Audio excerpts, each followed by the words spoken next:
আপনারা জানেন রেলে অডেল দুর্নীতি হয়েছিল। বর্তমানে যে মন্ত্রী এসেছে সে এই দুর্নীতি চাঁদাবাজকে নতুন নাম দিয়েছে সমঝোতা। শ্রমজীবী ভাই যারা আছেন তাদের সাথে ইফতার করতে এসেছি। এই ইফতার আয়োজনটা জাতীয় শ্রমিক শক্তির উদ্যোগে হচ্ছে। আপনারা জানেন যে এখানে গত বছর জাতীয় নাগরিক পার্টির উদ্যোগে হয়েছিল এবং কমিটির উদ্যোগে এখানে ইফতার হয়েছিল। আমাদের যে সিলসিলা এটা জারি থাকবে।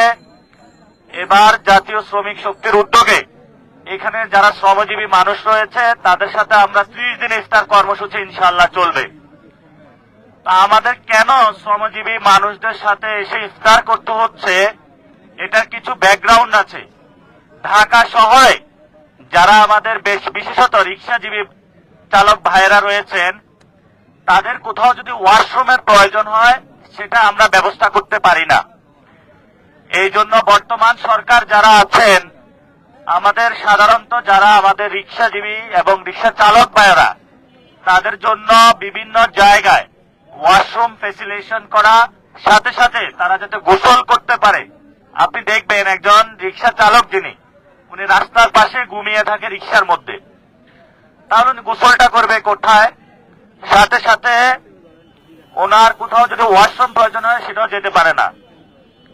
তো আমি আজকে এখানে যারা নেতৃবৃন্দ তাদেরকে জিজ্ঞেস করলাম যে আপনারা এখানে কেন ইফতারের কর্মসূচির উদ্যোগটা নিয়েছেন। ওনারা আমাকে জানালো যে একজন রিক্সা চালক ভাই একটা 5 স্টার হোটেল বা 3 স্টার অথবা একটা রেস্টুরেন্টে গিয়ে ইফতার করার তার সুযোগ হয় না। বাংলাদেশটার কোথাও একজন রিক্সাজীবী ভাইয়ের জন্য কোথাও জায়গা নাই। এই জন্য আমরা এখানে তাদের জন্য ব্যবস্থা করেছি। ওনারা সারাদিন রিক্সা চালিয়ে ওনারা অধিকাংশ মানুষের রোজা রাখেন। এখানে এসে আমরা ইফতার করব একসাথে। প্রত্যেকটা দিন রিক্সা চালক ভাইরা এখানে আসবেন, ইফতার করবেন এবং সমাজের যারা অন্যান্য শ্রমজীবী মানুষ রয়েছেন তারাও এখানে ইফতার করবেন ইনশাআল্লাহ। আপনারা জানেন যে ঢাকা 8-এ আমরা 8 দফা ইশতেহার দিয়েছিলাম। প্রথম দফা ইশতেহার ছিল শহীদ উসমান হাদি ভাইয়ের হত্যাকাণ্ডের বিচার।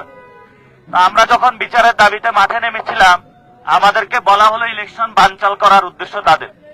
এখন তো নির্বাচন হলো, তাহলে শহীদ উসমান হাদি ভাইয়ের হত্যাকাণ্ডের বিচারের যে উদ্যোগ এটা সরকার যারা গঠন করেছে এই পর্যন্ত আমরা কারো মাধ্যমেই দেখি নাই। আমাদের একজন বড় ভাই, আমার খুব কাছের বড় ভাই, যিনি স্বরাষ্ট্র মন্ত্রণালয়ের দায়িত্ব পেয়েছেন, আমরা বলি যে আমরা মাঠে বেশি আর আন্দোলন করতে পারবো না, আমাদের অনেক শক্তি ক্ষয় হয়েছে। আপনিও আমাদের আন্দোলনগুলো দেখেছেন। প্রিয় সালাউদ্দিন ভাই, যা যা করেছেন এখন ভুলের কাফারা দিতে শুরু করেন। প্লিজ আপনি শহীদ উসমান হাদি ভাইয়ের হত্যাকাণ্ডের যে বিচার আছে এটা দ্রুত উদ্যোগ নিন। এবং আমরা যখন মাঠে গিয়েছিলাম আপনারা অনেক কথাই বলেছেন। এখন যেহেতু মন্ত্রণালয় পেয়েছেন তাহলে দ্রুত গতিতে এই বিচারের আপনারা উদ্যোগ নেবেন। সাথে সাথে ঢাকা 8-এর যিনি সংসদ সদস্য হয়েছেন ওনার থেকেও আমরা এই বিষয়ে বক্তব্য চাই যে শহীদ উসমান হাদি ভাইয়ের হত্যাকাণ্ডের বিচারের বিষয়ে উনি কি করবেন এটা আমরা সুস্পষ্ট উদ্যোগ চাই। এবং আপনারা জানেন যে সামনে রমজানের পরেই ঈদ আসতেছে। এই ঈদের সময় বিভিন্ন জায়গায় মানুষ চলাফেরা করবে, নৌ, সড়ক, রেলে। তো তার মাধ্যমে যে আমাদের রেলের উন্নয়ন হবে, সড়কের উন্নয়ন হবে, নৌ রুটের উন্নয়ন হবে এটা আমরা আশা দেখি না।